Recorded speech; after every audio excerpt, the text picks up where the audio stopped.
오늘 주신 하나님의 말씀입니다. 구약 여호수아 1장 5절에서 9절 말씀까지. 구약 성경 319쪽에 있습니다. 우리 함께 믿음으로 함께 읽습니다. 여호수아 1장 5절에서 9절 말씀입니다. 우리 함께 읽겠습니다. 네 평생에 너를 등이 대적할 자가 없으리니 내가 모세와 함께 있었던 것 같이 너와 함께 있을 것임이니라. 내가 너를 떠나지 아니하며 버리지 아니하리니 강하고 담대하라. 너는 내가 그들의 조상에게 맹세하여 그들에게 주리라 한 땅을 이 백성에게 차지하게 하리라. 오직 강하고 극히 담대하여 나의 종 모세가 네게 명령한 그 율법을 다 지켜 행하고 우러나 좌로나 치우치지 말라. 그리하면 어디로 가든지 형통하리니 이 율법책을 네 입에서 떠나지 말게 하며 주야로 그것을 묵상하여 그 안에 기록된 대로 다 지켜 행하라. 그리하면 네 길이 평탄하게 될 것이며 내가 형통하리라. 내가 네게 명령한 것이 아니냐. 강하고 담대하라. 두려워하지 말며 놀라지 말라. 네가 어디로 가든지 네 하나님 여호와가 너와 함께 하느니라 하시니라. 아멘. 저희 시골에 조그만한 밭이 있습니다. 저희 어머님이 돌아가시고 나서 그렇게 잘 돌보던 옥토의 그 밭이 1년을 묵혔더니 키가 2m가 넘는 잡초밭이 되고 말았습니다. 참 주변에 있는 사람들이 볼 때 참 욕할 것 같아서 제가 시간 내서 가서 열심히 그 잡초를 다 제거하고 그리고 거기에 나무를 심었더니 이제 지금은 어느 정도 밭 같다 하는 그런 이제 그 느낌이 드는 그런 밭이 되었습니다. 여러분, 묵은 땅 그대로 두면 반드시 잡초가 무성해져요. 그리고 쓸모가 없는 땅이 되고 마는 것입니다. 그렇지만 그 땅을 잘 가꾸어서 씨앗을 뿌리고 또 가꾸게 되면 거기 좋은 수확을 거두는 그런 좋은 땅이 되는 것입니다. 우리 인간의 삶도 마찬가지예요. 우리의 삶을 그냥 내버려 둔다고 하면 그야말로 무익한 삶이 될 것이고 허송세월하는 그런 인생이 되고 말 거예요. 그렇지만 우리가 하나님 앞에서 우리 삶을 잘 가꾸고 또 개발하고 또 하나님 앞에서 더 바르게 그렇게 나아가면 나아갈수록 우리의 삶은 정말 가치 있는, 정말 값어치는 그런 인생이 될 것이라는 겁니다. 우리 신앙생활이 그거 아니겠습니까? 우리 예배 생활이 그거 아니겠습니까? 예배 1년만 안 드리고 쉬어보세요. 불신자와 다를 게 별로 없어요. 그 생각이나 그 말이나 여러분 전혀 믿는 사람 같지 않게 그렇게 되고 만다는 것이에요. 저는 오늘 이 하나님 말씀, 이 말씀을 통해서 우리의 생의 길이 형통하는 길을 깨닫기를 원합니다. 우리가 한생, 일생을 살아가는 동안에 후회 없는 그런 일생을 살아야지요.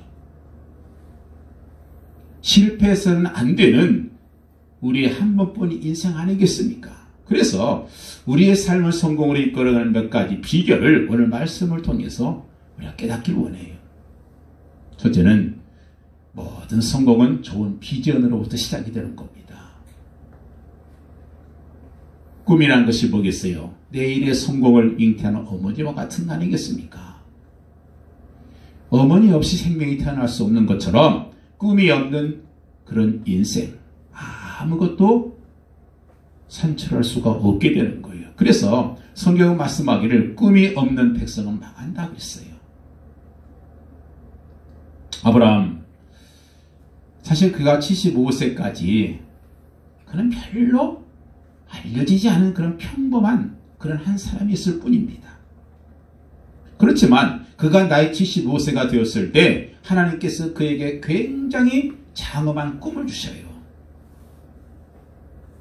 창세기 1장 지난주에 말씀드렸잖아요. 여호와께서 아브라함에게 이르시되 너는 너의 고향과 친척과 아비의 집 그 우상의 집을 떠나서 내가 네게 지시할 땅으로 가라. 내가 너로 큰 민족을 이렇게 만들 것이고 네게 복을 주어서 네 이름을 크게 할 것이다. 너는 복이 될 것이다. 너는 복의 시작이 될 것이다. 그래서 너를 저주하는 자에게는 내가 저주할 것이고 너를 축복하는 자에게는 내가 그를 축복할 것이다. 그래서 모든 이 땅의 민족이 다 너를 통해서 복을 얻게 될 것이다. 그런 말씀을 줬어요. 이게 바로 꿈이고 비전 아니겠습니까? 하나님께로부터 이런 큰 꿈을 비전을 받자마자 그는 그 속에 꿈을 잉태한 사람이 되었고 그 비전이 그의 전 생애를 완전히 전환시키는 하나의 큰 전환점이 된 것입니다. 물론 그의 생애를 살펴보면 꼭 성공만 있었던 건 아니에요. 실패도 있었습니다. 꼭 기쁜 일만 있는 것이 아니고 슬픔도 있었어요. 고난, 영광 그렇게 있었지만 항상 그의 마음속에는 하나님께서 주신 그 꿈, 그걸 가슴속에 품고 삶을 통해서 결국은 믿음의 조상이 되고 위대한 하나님의 일꾼이 된 것입니다. 모세를 보세요. 40세 되던 해 그는 자기 힘으로 내 민족은 애굽이 아니고 저 히브리 민족이구나. 그래서 어떻게 하든지 히브리 민족을 도왔고 나중에 기회가 되면 어떻게 해방시켜 보겠다고 하는 그런 모습으로 나갔다 결국 실패하지요. 도망갑니다. 미디안 광야에서 이드로의 사이가 되어서 장장 40년 동안 목동 생활을 합니다. 나이가 80이 됐어요. 이제 80이면은 자기 생을 이제 정리할 때예요. 아무런 의욕도 없고 용기도 없어요. 그런데 그런 그 인생을 마무리할 단계에 이르는 어느 날 그가 호렙산 주변으로 갔다가 거기서 떨기나무에서 하나님을 만나기 시작하지요. 하나님께서 그에게 부르십니다. 모세야, 네가 선 땅은 거룩하니 신발을 벗어라. 너의 모든 과거를 다 벗고 새로운 인생을 시작해라고 하는 꿈을 주십니다. 그래서 거기에서 하나님께서 주신 꿈을 그가 마음속에 품습니다. 출애굽기 3장 7절 10절이 이런 말씀이에요. 여호와께서 가라사대 이르시되 내가 애굽에 있는 내 백성의 고통을 정령히 보았고 그들이 그 간역자랑에서 부러진 짐을 내가 들었고 내가 그들의 어려움과 모든 것을 알고 내가 그들을 애굽의 손에서 건져내고 그들을 그 땅에서 인도하여 아름답고 광대한 땅, 젖과 꿀이 흐르는 땅, 곧 가나안 땅에 이르려 할 것이다. 이제 내가 너를 바로에게 보내어서 너로 내 백성 이스라엘 자손을 애굽 땅에서 인도하여 내게 하리라. 엄청난 그런 꿈을 주시잖아요. 그때부터 모세의 삶이 완전히 바뀌어버려요. 평범한 그저 광야에 또 목동했던 그 모세, 그의 눈이 빛나기 시작하고 온몸에 생기가 넘치기 시작하고 권위는 하나님의 사자가 되어서 지팡이 하나 들고 홍해를 건너 애 땅으로 건너가지요. 그리고 바로와 당당하게 대결합니다. 그리고 300만이 되는 이스라엘 사람들을 젖과 꿀이라는 가나안 땅으로 인도한 위대한 민족의 지도자가 돼요. 모세가 죽었습니다. 여호수아에게 그 이스라엘 백성들이 인수되었어요. 그때 하나님께서 여호수아에게도 꿈을 주셔요. 그 무엇보다도 이스라엘 그 백성의 지도자로서 장엄한 꿈을 그 속에 부어 넣어주는데 여호수아 1장 그 2절에서 5절 말씀이 이러잖아요. 내 종 모세가 죽었으니 이제 너는 이 모든 백성과 더불어 일어나 이 요단을 건너 내가 그들 곧 이스라엘 자손에게 주는 그 땅으로 가라. 내가 모세에게 말한 바와 같이 너희 발바닥으로 밟는 곳은 모두 내가 너에게 주었노니 곧 광야 이데바론에서부터 큰 강 곧 유브라데 강까지 해쪽 속에 온 땅과 또 해지는 쪽 대해까지 너희 영토가 되리라. 네 평생에 너를 등에 대적할 자가 없을 것이니 내가 모세와 함께 했던 같이 너와 함께 있을 것임이라. 내가 너를 떠나지 아니하며 너를 버리지 아니하리라.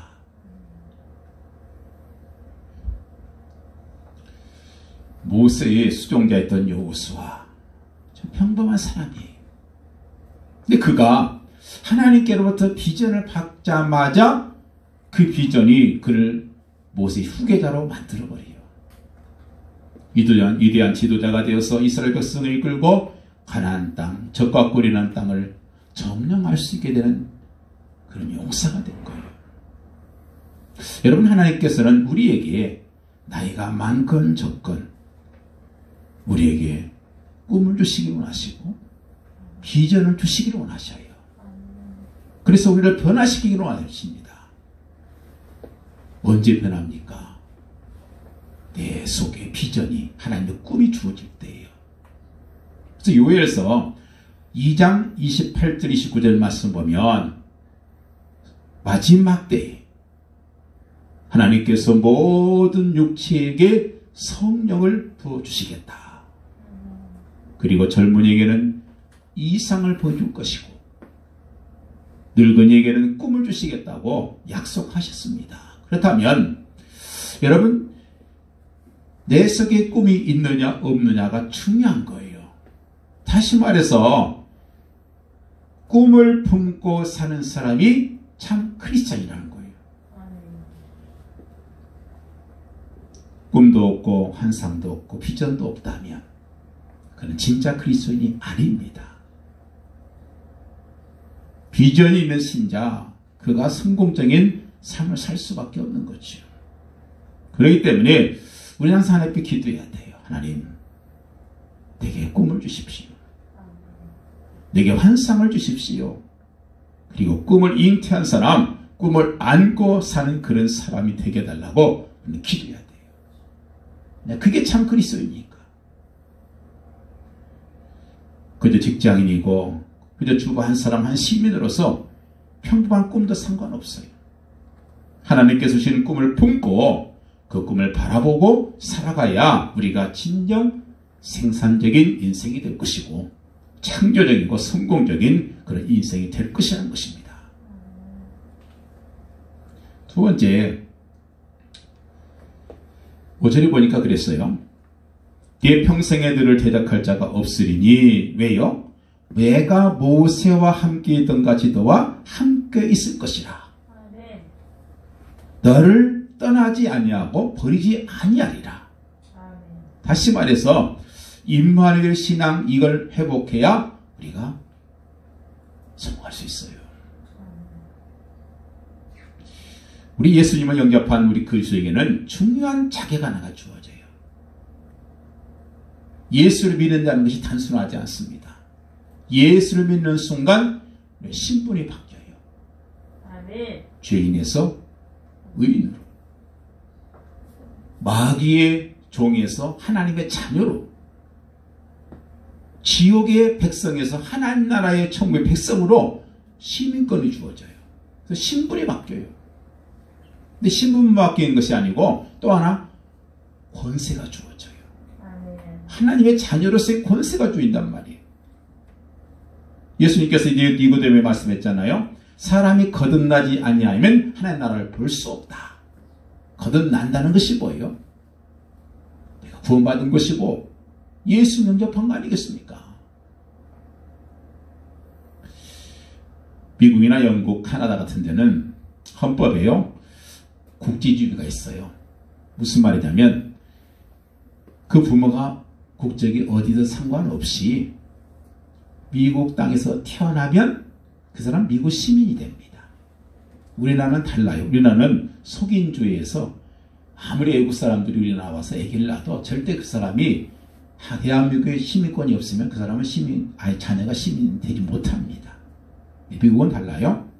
자, 특별히 대통령이 되려고 하면 미국에서 난 사람이 되어야 대통령이 될 수 있는 특권이 있습니다. 미국 시민권자가 아니면 절대로 대통령이 될 수 없어요. 마찬가지로 우리가 하나님의 자녀의 하나님 나라 시민권을 가져야만이 하나님 나라에서 우리가 하나님 나라의 백성으로 하나님의 자녀로서의 그런 권세가 주어지는데, 그러려면 어떻게 돼요? 하나님 나라에서 나야지요. 하나님 나라에서 난 사람이란 것이 뭐냐면 중생한 사람, 거듭난 사람, 다시 말해서 위로부터 다시 태어난 사람, 이 사람이 하나님의 자녀 아니겠습니까? 우리가 예수를 믿는 순간, 영접하는 그 순간 우리는 거듭난 사람이 된 거예요. 우리의 모든 과거의 모든 죄를 회개하고 용서받고 마음과 몸을 온전히 주님 앞에 헌신하고 우리 생각이 변했습니다. 이제 우리 삶의 방향이 완전히 바뀌었잖아요. 영접하는 자, 곧 그 이름 믿는 자들에게는 하나님의 자녀가 되는 권세를 주셨다 그랬습니다. 이 자녀됨의 이 권세, 이것은 우리가 좀 실수했다고 해서 잘못했다고 해서 죄졌다고 해서 너는 더 이상 이제 내 자녀가 아니다 이렇게 말씀하실 수 있는 하나님이 아니라는 거예요. 왜요? 그렇게 하기에는 우리를 위해서 흘리신 예수 그리스도의 보혈이 너무 귀해요. 우리 탕자의 비유를 알잖아요. 탕자가 얼마나 나쁜 놈이에요. 그래도 그 아버지는 탕자가 그렇게 못된 짓을 하고 잘못해도 여전히 아들로 받아주잖아요. 그게 하나님 아니겠습니까? 탕자의 아버지가 누구예요? 하나님이에요. 우리가 예수님을 영접하는 순간 성령께서 우리 속에 내주하시고 우리를 인도하시고 역사하십니다. 그리고 우리가 기도할 때 응답하셔요. 우리가 부르짖을 때 응답하시고 채워주시는 분이에요. 천사가 하나님의 자녀들인 저와 여러분들을 시중 들고 돌보아요. 엄청난 권세잖아요. 5절 말씀 다시 한번 보십시오. 네 평생에 들을 등이 대적할 자가 없으리니 내가 모세와 함께 있던 것 같이 너와 함께 있을 것임이라. 내가 너를 떠나지 아니하며 버리지 아니하리라. 여러분, 강한 사람과 함께 가면 두려울 게 없잖아요. 든든한 백이 있으면 얼마나 좋습니까? 우리 하나님께서 우리 백이 되어준다는 거예요. 내가 너와 함께 있을 것이라. 모세와 함께 했던 것처럼 네가 40년 동안 모세의 손발이 되어서 수종자 역할을 할 때 내가 모세와 함께 했을 때 어떤 일이 나는지 너 잘 알지 않느냐? 보지 않느냐? 그렇게 했던 것처럼 내가 너와 함께 할 것이니 아무도 너를 대적할 자가 없을 것이다.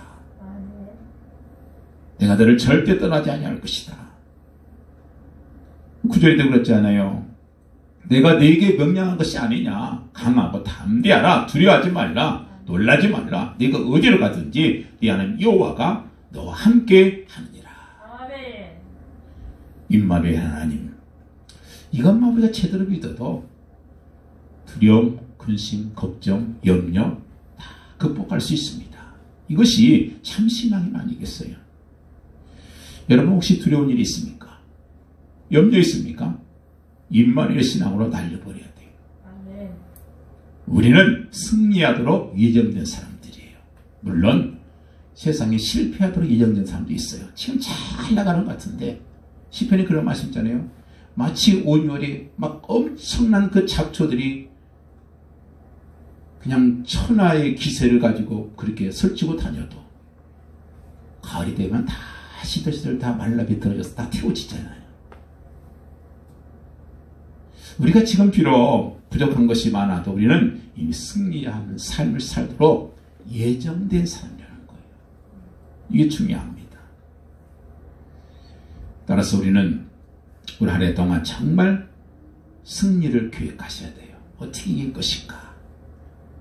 만나는 사람마다 복음으로 그들을 정복하기를 원하고 하나님 백성으로 만들어버리고 하나님 나라를 확장시키는 그 일에 우리가 쓰임받아야 돼요. 너희는 먼저 그의 나라와 그의 의를 구하라. 그리하면 모든 것을 채우시리라. 우리 하나님 나라를 구하는 사람들은 나머지 다 세상적인 축복은 저절로 따라오게 되어 있습니다. 훌륭한 어부는 물고기를 잡으려고 물속에 뛰어들어서 막 헤매지 않습니다. 훌륭한 어부들은 고기가 드나드는 길목에 앉아서 거기 그물을 딱 들여놓고 그 그물이 걷어 올리기만 하면 되는 거예요. 고기를 찾아서 여기저기 찾아다니는 것이 아니라 낚싯줄을 끌어올리기만 하면 줄줄이 따라오는 거예요. 하나님 나라 영혼 구원을 위해서 그의 의 복음을 위해서 그것만 우리가 붙잡게 되면 물질, 명예, 축복, 건강 줄줄이 따라온다는 거예요. 여러분 꼭 시도해 보십시오.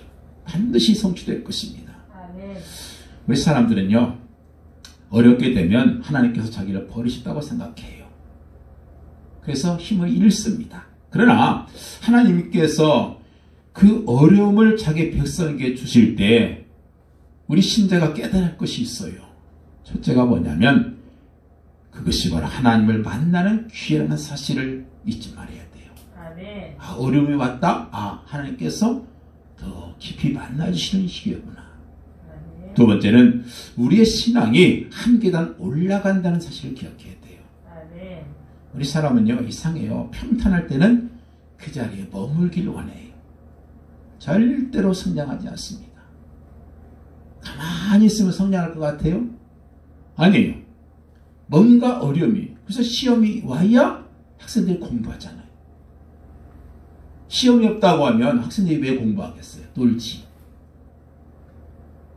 자기가 목표하는 대학을 가기 위해서 열심히 공부하면 뭐예요? 그것이 그만큼의 실력이 향상이 되는 거 아니에요. 우리 신앙 마찬가지입니다. 우리에게 어려움이 왔다. 우리 신앙이 한 단계 올라가는 단계라는 사실이에요. 또한 세 번째, 하나님의 기적이 나타나서 하나님의 축복을 받을 때라는 사실을 꼭 기억해야 돼요. 여러분 성경을 자세히 보세요. 성경에 보면은 많은 기적들이 있어요. 그 기적 하나를 깊이 생각해 보면 전부가 다 뭐예요? 평탄하고 모든 것이 좋을 때는 기적이 안 일어나요. 막 풍랑이 불고 파도가 일렁이고 배가 뒤집힐 때 그때 바로 풍랑을 잠잠케 하시는 그 예수님을 만나는 기적이 나타나는 거지요. 아무리 밤새도록 그물을 던져도 한 마리도 잡을 수 없는 그 순간 주님의 음성을 듣고 그물이 찢어지도록 거두는 그런 역사가 일어나는 것이고, 수많은 질병, 불치병 이런 것 속에서 기적을 체험한 사람들 보세요. 전부가 다 어려울 때잖아요. 그 어려울 때 주님을 찾게 되고 주님을 만나서 주님께서 주신 기적을 체험하게 되는 역사가 일어났던 것을 우리가 꼭 기억하시고, 이렇게 어려울 때 우리 성도는 어떻게 해요? 낙심하지 말고 두려워하지 말고 뭐 해야 돼요? 하나님께서 함께하신 사실을 믿고 승리해야 된다는 거예요. 세 번째, 정말 중요한 것은 강하고 담대한 믿음을 가지라는 거예요. 자, 믿음은 다 있죠. 예수 믿는다는 거 다 똑같습니다. 그런데 그 믿음의 종류는 달라요. 강하고 담대한 믿음을 가져라. 그래서 오늘 말씀이에요. 강하고 담대하라. 뭘로요? 믿음으로. 무조건 용감한 것은 무식이고 만용이에요. 미련한 거예요. 어떨 때 진짜 강할 수 있습니까? 담대한 거. 바로 믿음이 있을 때예요. 무엇을 믿어요? 하나님의 약속을 믿을 때예요. 하나님의 언약. 그걸 믿게 되면 강하고 담대하는 거예요. 그래서 오늘 6절에 그랬잖아요. 강하고 담대하라. 너는 내가 그들의 조상에게 맹세해 주리란 땅을 그 백성이 차지하게 하리라. 그렇게 말씀했잖아요. 약속. 조상에게 약속하신 그 언약을 붙들었을 때 그래서 여호수아가 강하고 담대했었던 것은 그 비결은 만용도 아니고 착각도 아니라 또 요즘 옛날에 유행했던 적극적인 사고방식이가 아니에요. 성경적이지 않습니다. 적극적으로 된다고 믿으면 된다. 자기가 믿는다고 다 돼요. 하나님의 약속을 붙잡고 믿는다고 나가야 그게 믿음이죠. 아멘. 하나님의 약속을, 하나님은 꼭 약속을 지키시는 분이에요. 1.1핵도 절대로 떨어지지 않습니다. 여호수아가 이렇게 강하고 담대하셨던 것은 하나님께서 주신 약속을 붙들었어요. 조상들에게 주신 약속이 있잖아요. 창세기 15장 18절에 보면은 하나님께서 첫 조상인 아브라함이 약속을 했어요. 뭐라고 쓰겠습니까? 그날에 여호와께서 아브라함으로 더불어 언약을 세워 가라사대 약속을 세웠어요. 그게 뭡니까? 내가 이 땅을 애굽 땅에서부터 시작해서 큰 강 유브라데까지 네 자손에게 줄 것이다. 하나님께서 약속했어요. 아브라함에게. 그 약속이 나중에 보니까 요셉에게 또 이어집니다. 요셉이 마지막에 애굽에서 죽을 때 유언한 내용이 뭡니까? 50장 24절 25절 말씀 보면 요셉이 그 형들의 형제들에게 이르되 나는 죽으나 하나님께서 너희를 권고하시고 너희를 이 땅에서 인도하여 내사 아브라함과 이삭과 야곱에게 맹세하신 땅에 이르게 하시리라 하고 요셉이 또 이스라엘 자손에게 맹세시켜 이르기를 하나님의 정령 너희를 권고하시리니 너희는 여기서 내 해골을 메고 올라가겠다고 하라 그랬어요. 참 요셉도 믿었던 거예요. 아브라함이 있었던 약속 그것이 이삭에 이어지고 이삭에 이었던 그 약속이 야곱에게 이어지게 되고 그래서 야곱도 자기의 시신 장례식을 애굽 땅에서 지키지 않고 가나안 땅에 가서 지켰죠. 왜요? 하나님께 주신 땅이라는 걸 믿었기 때문에. 그걸 요셉이 또 믿습니다. 그리고 자기가 여기서 죽어서 여기서 비록 장사를 지내게 되겠지만 그러나 내 해골만이라도 꼭 가지고 가나안 땅으로 가라. 근데 이것이 요셉에게 또 모세에게 또 이어집니다. 그래서 출애굽기 13장 18절에 보면 모세가 출애굽할 때에 이스라엘 자손이 애굽 땅에 상호를 지어 나올 때에 모세가 요셉의 해골을 취하였으니 이는 요셉이 이스라엘 자손으로 단단히 맹세하여 이르기를 하나님이 필연코 너희를 권고하시니 너희는 나의 해골을 여기어 가지고 나가라 하였습니다. 모세가 또 그 약속을 믿어요. 가나안 땅으로 우리를 인도하신다. 그러니까 요셉의 해골을 가지고 나간 거죠. 근데 이 조상이 약속했던 그 약속이 여호수아에게 이어지고 그 약속을 여호수아를 통해서 성취시키고 계시는 거예요. 하나님께서는 꼭 약속을 지키시는 분이에요. 아멘. 하나님의 약속을 생각하면 우리는 강하고 담대할 수 있습니다. 하나님이 신실하신 분이 절대로 거짓말하실 수 있는 분이 아니라는 거예요. 언약을 성취하시는 분 그분이 하나님이십니다. 우리나라 속담에 떡 줄 사람은 생각도 안 하는데 김치국부터 마신다 속담이 있어요. 참 어리석은 일이죠. 그런데 우리는 엉뚱한 걸 믿고 바라는 적극적인 사고방식 이런 것이 아니라 우리는 이미 말씀에 언약하신 그 약속하신 것을 성취해가는 것이 우리 신앙생활이에요. 약속하신 것을 성취해가는 것이 우리 신앙생활이에요. 천지가 없어져도 1.1핵도 결코 변할 수 없는 확실한 말씀 그 언약 그것을 붙들고 가는 것이 우리 신앙생활이라는 거예요. 이 사실이 우리가 광야길 같은 험한 세상을 살아가는 우리에게 힘이 되고 용기가 되는 것입니다.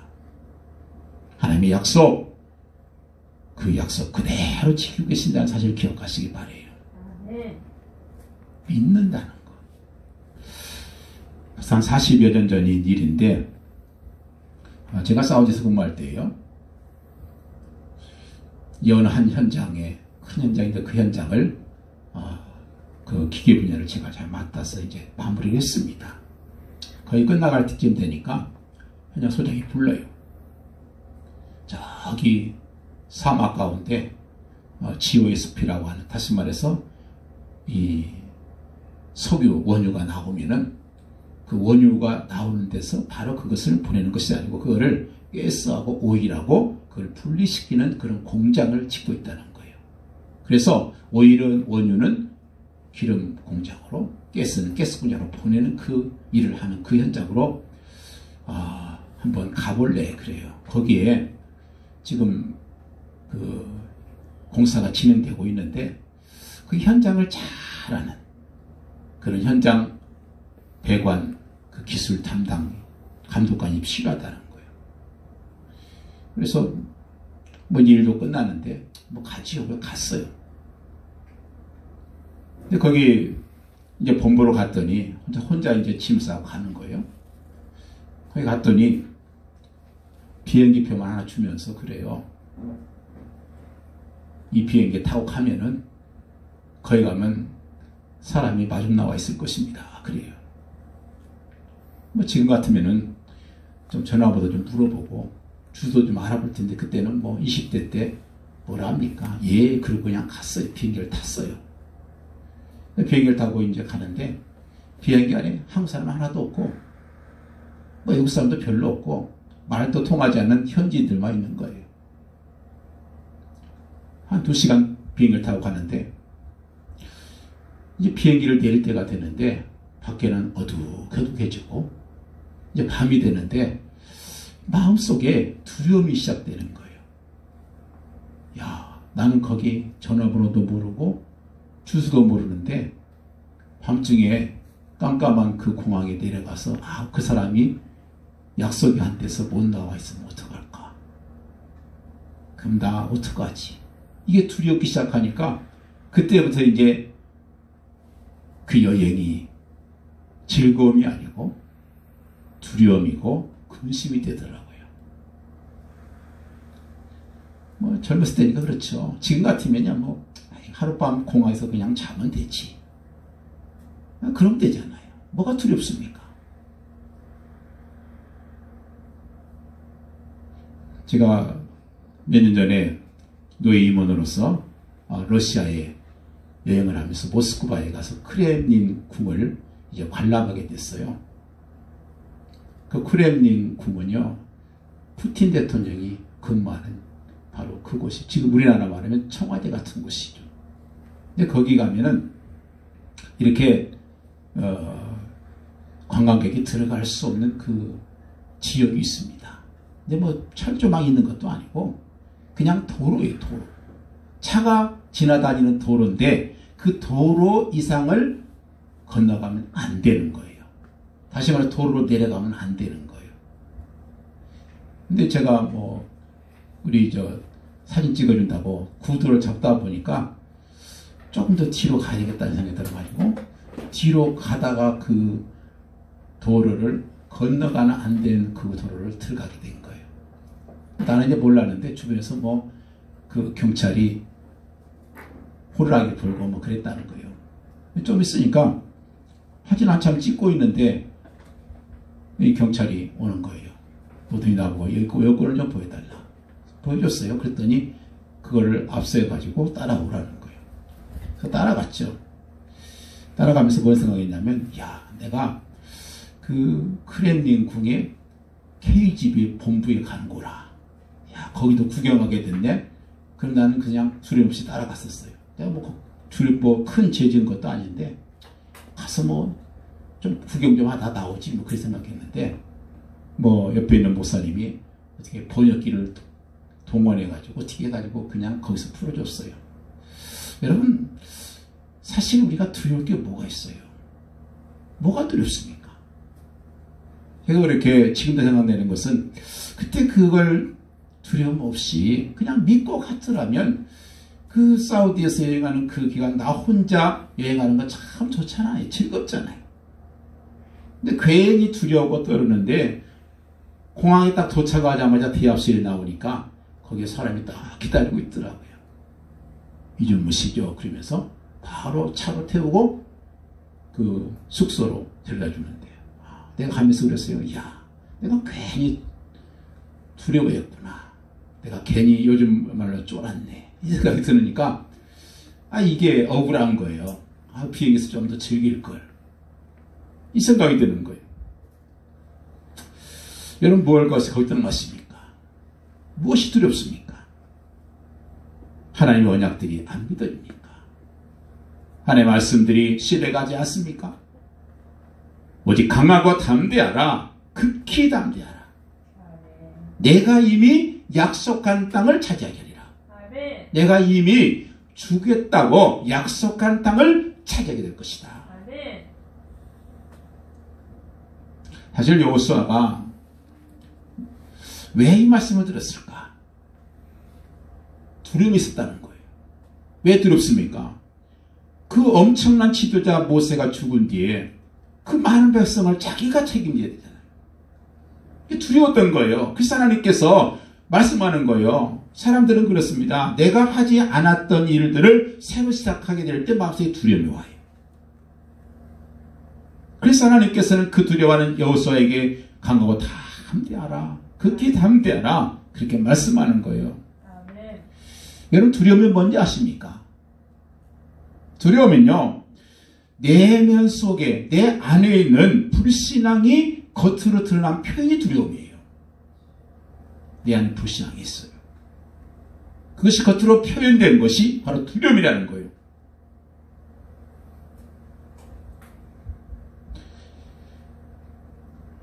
모세 그 지도자가 간데스 바네아에서 도착했을 때 12명의 선택권을 보내잖아요. 10명이 갔다 와서 하는 말이 뭐예요? 야, 우리는 죽었다는 거예요. 근데 그게 사실이에요. 허무가 아니라 사실이에요, 그게. 여러분, 사실이 불신앙일 수 있어요. 이성, 합리, 이것이 불신앙일 수 있다는 사실을 기억해야 돼요. 여호수아와 갈렙은 우리가 그 땅을 점령할 수 있다. 백성들이 그를 돌로 쳐 죽이려고 그래요. 이것들이 미쳤다. 그때 하나님께서 영광 중에 나타나십니다. 그리고 겁을 먹고 합리적이고 사실적이지만 불신앙적인 부정적인 보고를 한 10명을 그 자리에서 죽여버려요. 그 나머지 두려웠던 사람들은 40년 동안 그저 방황하다 결국 광야에서 다 죽게 만들어요. 오직 강하고 담대한 믿음을 가졌던 여호수아 갈렙, 이들만이 적과 꼴이라는 땅을 차지할 수 있게 된 것입니다. 다윗 역시 마찬가지잖아요. 골리앗 대단한 사람이에요. 키가 거의 3m잖아요. 이스라엘 백성들은 두려워했습니다. 그 외모만 보고. 그래서 여러분 우리가 뭘 보냐가 참 중요해요. 꼭 눈에 보이는 것만 보는 것이 합리적이지 않습니다. 그게 신앙적이지 않습니다. 눈에 보이는 것이 아니라 눈에 보이지 않는 하나님의 그 영광, 하나님의 권세, 하나님의 그 능력을 바라보셔야 돼요. 이게 우리 신앙이 아니겠습니까? 자, 우리가 어떻게 강하고 담대한 믿음을 가질 수 있겠는가? 꼭 하나님의 사랑을 꼭 체험하시길 바라고, 또 하나님의 뜻을 알을 때 우리는 강할 수 있어요. 하나님의 뜻이 이거다. 그러면 우리는 강할 수 있어요. 누가 하나님을 대적할 수 있겠어요? 너한테 나가서 부정적으로는 생각이나 환경만 바라보는 우리가 아니라 하나님의 약속 언약을 붙잡는 우리가 될 때 우리는 강하고 담대할 수 있습니다. 우리의 마음이 부정적인 쪽으로 향하게 되면 그 마음과 생각과 시각이 부정적인만 바라보는 사람이 있어요. 마치 마음의 카메라가 어두운 곳만 향하는 사람이 있어요. 근데 놀라운 것은요, 이렇게 마음이 부정적으로 향하게 되면 반드시 마귀가 틈탑니다. 그래서 불안과 공포의 그런 말을 주고 그런 생각을 주어서 우리를 속삭이고 우리로 하여금 마음속에 강한 믿음과 담대한 마음을 뺏어가 버리는 거예요. 그래서 우리가 비록 눈에는 보이지 않고 환경이 바뀌는 것 없는 것처럼 보인다 할지라도 하나님을 의지하고 용감하게 행할 때 우리는 승리할 수 있다는 겁니다. 마지막 중요한 것은요, 우리가 할 것인 거예요. 말씀을 따라 살고 말씀을 따라 죽으면 돼요. 말씀을 따라 살고 말씀을 따라 죽자. 오늘 말씀 8절 9절이 그거예요. 이 율법 적을 때 입에서 떠나지 말게 하고 주야로 그것을 묵상하여 그 안에 기록된 대로 다 지켜 행하라. 그리하면 네 가는 길이 평탄하게 될 것이고 내가 형통하게 될 것이다. 이 말이에요. 여기서 보면 세 가지를 말씀하죠. 하나는 뭐라고 했어요? 네 말씀을 네 입에서 떠나지 말게 하라. 다시 말해서 언어 습관을 바꾸라는 거예요. 여러분 입에서 나올 때 말이 나올 때 무슨 말이 나옵니까? 베드로전서에 말씀하잖아요. 너희는 말할 때 하나님께서 말씀하시는 말이라. 여러분 내 입에서 나올 때 입이 열릴 때 무슨 말이 먼저 튀어나옵니까? 성경적인 언어 습관을 가졌냐는 거예요. 말씀에 입각한 말씀이 나옵니까? 아니면 세상적인 가치관, 부정적인 언어 습관들이 입만 열면 저절로 배어나옵니까? 하나님의 말씀을 계속 가서 읽고 연구하시고 그 말씀들이 여러분의 힘들고 어려울 때마다 그것이 입에서 나오길 원해요. 믿음의 말이 나오길 원해요. 하나님께서 우리의 입에 나오는 말을 들으시고 그대로 행하신다고 했잖아요. 또 하나 주의하라 것을 묵상해라 그랬어요. 뭘 바꾸라는 거예요? 우리의 생각을 바꾸라는 거예요. 우리 생각이 무슨 생각을 하느냐? 여러분 뭘 많이 생각하고 있습니까? 말씀 생각하십니까? 아니면 돈입니까? 아니면 건강입니까? 아니면 자녀입니까? 뭘 생각을 많이 하세요? 생각이 말을 지배해요. 말이 우리의 자세를 좌우하고 말이 행동을 지배합니다. 그 행동은 습관이 되는 것이고 습관이 우리의 생활이 되는 것이고 그 생활이 우리의 일생이 되고 운명이 되는 거예요. 그래서 우리 생각을 바꾸는 게 중요해요. 성결적인 생각으로 바꾸라는 거예요. 그러면 우리 운명이 바뀐다는 겁니다. 말씀은 성도로 하여금 강하고 담대하게 만듭니다. 그리고 두렵지 않게 만들고 그리고 성경이 우리가 가지는 가장 강력한 무기가 돼요. 우리 성도가 지는 가장 큰 무기가 뭐예요? 말씀의 검이잖아요. 성령의 검, 그 말씀을 가지라. 하나님의 말씀을 가지라. 세계 2차 대전 때에 남양군도 코리 지도 섬에 미군과 일본의 전투가 있었습니다. 근데 불가항력적으로 미국이 최선을 다했지만 결국 미군은 일본군에게 항복하고 맙니다. 그리고 포로 잡혀서 카바나투안이라는 수용소에서 이제 보내면서 그 일본 군인이 그랬어요. 모포 하나씩만 가지고 와라. 근데 한 군사가, 한 미군이 목숨 걸고 성경책 하나 숨겨가지고 들어갑니다. 그곳에 가니까 그야말로 질병, 기아, 이것 때문에 죽음과 두려움의 장소였어요. 여기 사람들이 많이 죽어갑니다. 그 고통의 포로 수용소에서 힘과 용기를 줄 만한 것은 아무것도 없었어요. 그런데 그 한 병사가 가지고 갔던 그 한 권의 성경책이 그들에게 그 고통에서 힘과 용기를 가지게 만들었어요.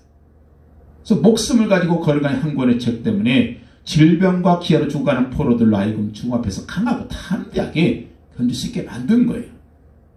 그래서 미국 성경 공회의 기록이 하게 되면 이 카바나투안의 죽음 수용소에서는 한 권의 성경이 1500명의 포로들에게 힘과 용기를 가지게 했다. 그런 기록이 있어요. 중국의 모태동이 중국을 통치할 때입니다.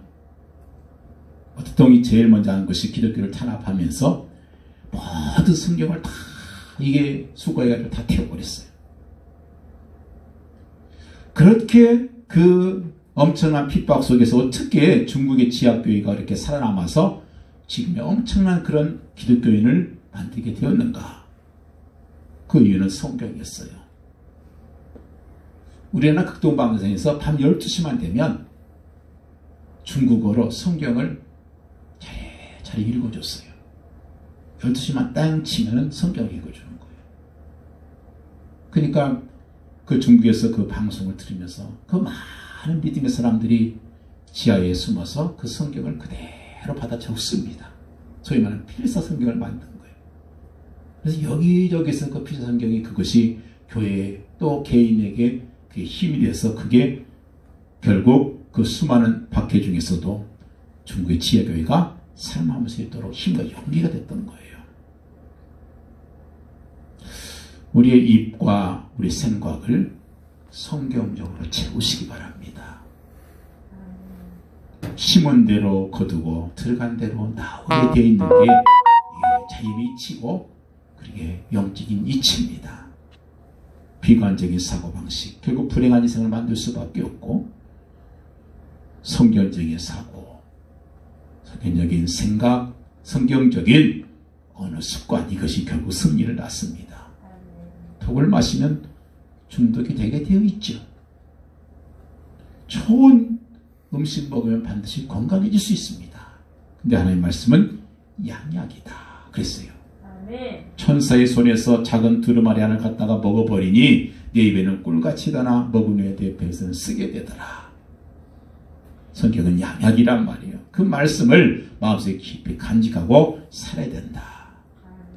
우리 육신이 매일같이 양식을 먹지 않으면 안 되는 것처럼 우리 영혼도 늘 하나님의 말씀을 먹어야 우리 영혼이 건강하고 그리고 더 성장할 수 있습니다. 이 말씀을 통해서 우리는 하나님의 교훈을 받고 하나님의 지혜를 얻고 하나님의 지식과 능력을 얻게 되는 것입니다. 우리는 이 말씀 정말 입으로 시인하고 사시길 바래요. 믿음의 고백을 해야 돼요. 선포를 해야 돼요. 말씀을 시인한다는 건 굉장히 중요합니다. 이 말씀 시인이 뭔지 아세요? 눈에 안 보이는 영적인 세계와 눈에 보이는 육신적인 세계를 연결하는 고의가 바로 우리의 입술의 고백이라는 거예요. 영적인 세계 눈에 보이지 않잖아요. 근데 그것이 우리 믿음의 고백을 통해서 입술을 통해 나올 때 그것이 우리 눈에 보이는 기적으로 역사로 나타나는 것입니다. 빛이 있어라. 그랬더니 빛이 있었어요. 하나님의 능력과 눈에 보이는 그 세상의 고리가 무엇이니까 말씀이었어요. 빛이 있어라. 예수님께서 나사로야 나오라. 그랬더니 그 말씀이 고리가 되어서 하나님의 눈에 안 보이는 그 하나님의 능력이 눈에 보이는 현실로 나타나는 것입니다. 나타나는 것입니다. 그래서 로마서 10장 10절에 사람이 말씀 마음으로 믿어 의에 이르고 입으로 시인하여 구원에 이른다 그랬어요. 입으로 시인해야죠. 여러분 하나님의 말씀 입술에 떠나지 말게 하시고요.